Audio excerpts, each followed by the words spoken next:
The tech censorship I've been warning you about for years is absolutely here. An unbelievable and unprecedented amount of censorship has been taking place in just the past couple of days, including having a sitting president of the United States permanently banned from Twitter and from Facebook, and having conservative alternatives to companies like Twitter being deplatformed by Apple, Google, and even Amazon. So what is the answer to all of this? I'll tell you. I'm Ben Swann, and this is Truth in Media.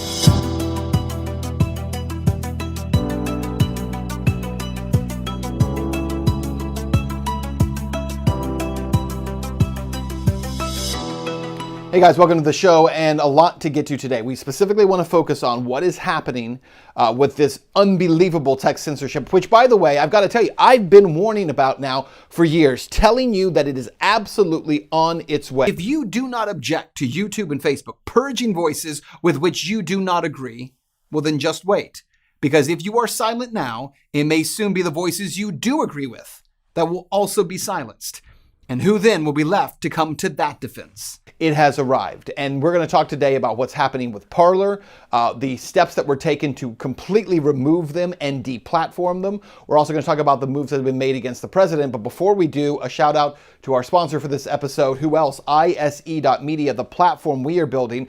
Free speech platform for content creators to be able to speak out about what is actually going on in the country and around the world right now, and to do so from a safe place that is not going to be subjected to the shutdown of big tech. How do we do that? Well, we're building our platform in two ways. One, with amazing content creators, but number two, we already saw this coming. As I told you, I've been warning you about this for years and saw what was on its way. So we are building our servers in a secure way where Amazon can't just take them down. We're going to build our domain names in a way that they cannot be simply taken down and removed. And we are building our apps in a way that you can bypass the Apple App Store and the Google Play Store. Please check out ise.media within the next couple of weeks. We are going to be having a full launch of the site and our streaming service, as well as bringing on board and announcing the list of content creators we have been partnering with. It is a very impressive group of people, truth tellers, who care about nothing more than sharing the truth of what is going on, again, in our country and around the world. ise.media. Check us out. So let's talk about what's going on right now in terms of the president. So President Trump on Friday was permanently banned from Twitter and from Facebook. It is really a stunning move for a couple of reasons. And the biggest is that these companies have simply decided that the president can no longer speak to the public. On Twitter, he had over 80 million followers, and he was no longer allowed to address any of them. And the reason for that was because Twitter claimed that the president had referred to the election being stolen, and therefore that language would no longer be allowed. It's a violation of their terms of service. Now, I've been telling you for a long time that these companies don't care about free speech. They don't care about the ability of anyone to speak. But there's something bigger here, and that is that these companies waited until after the Georgia special election, in which Democrats were able to win both seats in Georgia and therefore gain control of the Senate, using Kamala Harris as the tiebreaker, the vice president.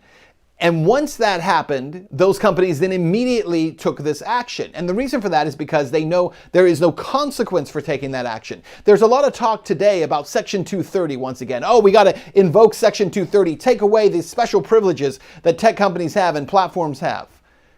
That's not going to happen.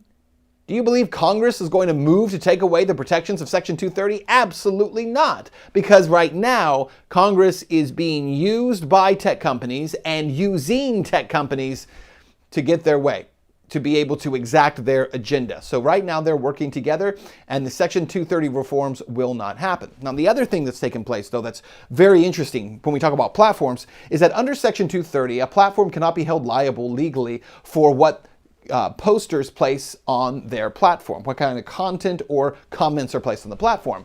But companies like Apple and Google have decided any company that exists on their Play stores and their app stores must control that content. So a company by the name of Parler, which we're on Parler right now, and so many others have moved over to Parler. In fact, Parler was seeing an unprecedented growth. They were the #1 app on the Apple App Store as of Friday, when they got word that Google had removed them from the Play Store and Apple gave them 24 hours before they would be removed from the Apple App Store. But the reason for it is fascinating. The reason they were told is because they refuse to censor and moderate content to control what people say and see on their platform. And Parler was told very simply, if you do not censor comments, if you do not control content, if you do not use fact checkers, you're not going to be allowed on the Google or Apple app stores. As a result, Parler was removed.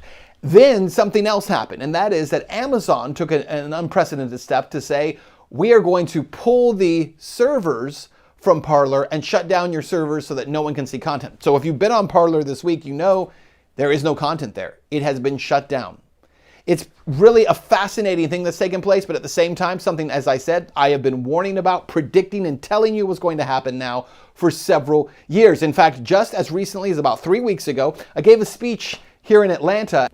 And at that speech, I talked about the fact that companies like Amazon in the future would begin the process of removing any content or any websites and content sites that they didn't agree with. And I was asked at that meeting, why do you believe that? Why are you assuming that will happen? And I kept saying, tell me why it won't happen. If all the steps that are leading to this have already taken place, why won't it happen? Well, sure enough, it has happened. I jokingly said at this event that I was a prophet. And I don't really mean that tongue in cheek. What I mean is, if you look at the signs, if you watch what's happening, it's very clear what the next play and the next step is going to be, which is why the process that we're using as we build ISE.media, by the way, is to not use AWS or to not have centralized servers in locations that can easily be attacked and taken down. We've seen it coming, therefore we are building a response before the action was even taken, and that's what we've been doing. In fact, the answer to a lot of these problems that we're seeing for free speech sites, including issues with servers, issues with domains, issues with content creation, issues with app stores and downloadable applications. The answer to all of it is a simple word: decentralization. Decentralization is the answer to a lot of what conservatives and libertarians and those who believe in free thinking and free speech are looking for. It is the answer to the problem. Instead of placing everything into centralized locations with centralized leadership and centralized control, we decentralize everything. Now, if you say to me, well, that's all pie in the sky, where does that actually work? You want to know? It's called Bitcoin.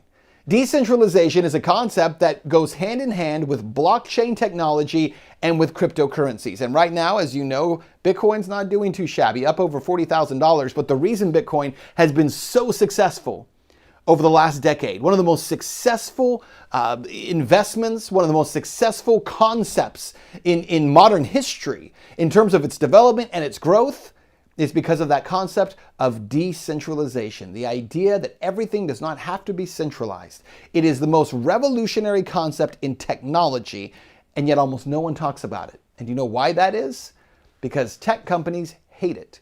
Because tech overlords can't stand it. It is their biggest threat. It is the thing that threatens their power more than anything else, and that is why what we're doing through ISE.media is based entirely on the concept, the principles, and the technology of decentralization. By the way, this report, like so many others, is going to get censored, I'm sure. If you send me a text at the number below, we can send reports like this and others directly to your mobile device, because right now it's so difficult to reach our users and to reach our viewers. But that is the fastest and best and cleanest way around them. So please send me a text at the number below. We'll send you this report. We'll send you so many others as well. And keep an eye out for ISE.media. In the next couple of weeks, we'll be launching the full site.